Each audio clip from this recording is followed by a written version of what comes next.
everybody, welcome back to the channel and more Blood and Plunder here as we continue to work our way through the remaining British characters. Today we got one of the cheaper ones here, and that's, I don't know if we're going to pronounce it right, but Chaloner Ogle, or Ogle perhaps. Historic Commander, 20-pointer, so one of the cheapest special characters you can get. Can lead English Royal Navy or the British Navy. On the smaller side, certainly for command ranges, only the 8-inch one, but still rocking the 2 command points for us. Again, main weapons here, brace pistols, standard melee weapons, so we're good to go on that. We should be able to fire pistols all the time. And then 3 quick rules here. Expert broadside, which we've seen.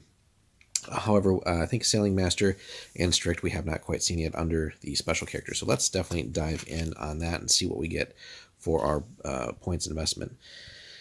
Expert broadside is essentially just like broadside, except so here we get basically if a 1 is rolled for the critical hit or lucky hit that is rolled during a broadside, it may be re-rolled. So basically everybody gets to fire together, increase the crit chances, but then we get to re-roll those 1s. So a nice upgrade upon just regular broadside, certainly.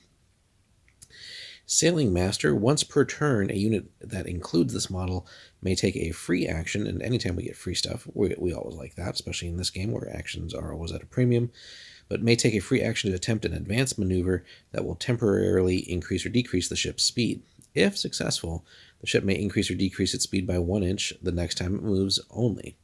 This increase is allowed even if it would exceed the ship's top speed, and if it does, a lucky hit is applied to the rigging as a result. The ship may only benefit from the effects of this rule once per turn. So it's just it's a nice rule to get some extra distance there. It comes at a potential cost, though, again, when you're taking that lucky hit to the rigging, but it does let you push speed even beyond maximum, which in the right situation certainly can help you either close with the enemy, if boarding is your intention, or just to get in a bit more optimum ranges and stuff for the cannons or angles, but also maybe to get away from an enemy, or just get to a certain point on the board that you might need to get to. So situational, but still really, really cool and thematic.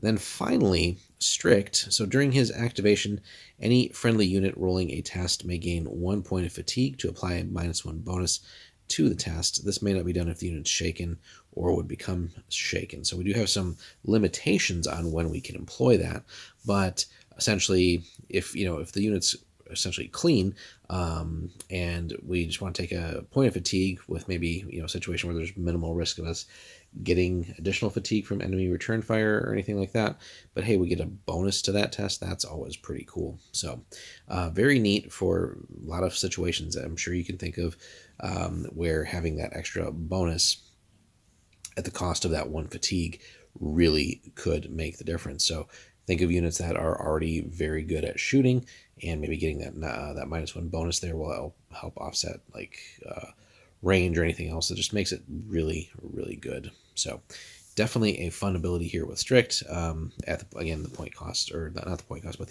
at the cost of taking that fatigue. So, and again, we already have limits in place here, so it's not like we can force ourselves into bad situations. We just want to be careful of what enemies are around us that could potentially strike back and apply even more fatigue against us. So all in all, for 20 points, you're getting a fair bit of stuff here. Now, really with that 8-inch command range, ideally suited to just taking care of his ship, assuming we're, playing naval games with him, given the forces he can lead. Probably not going to be that great as a ground commander, but certainly does work here for ships. 2 command points should be enough, certainly, to help keep his ship in top order. The extra broadside is always nice. Sailing Master is a new wrinkle, but a fun one to test out. And Strict is pretty cool, just to make certain die rolls more effective. So all in all, pretty cool little 20-point investment. Let us know, guys, if you've run him as your commander and how that's fared, and where you've had your success. Have you gotten good use out of all 3 rules? I would assume broadside for sure, but let us know in the comments if you've gotten that value out of them that you feel like, and if you haven't, consider playing them. Let us know how your games go. Thanks so much for watching, and we'll see you in the next one.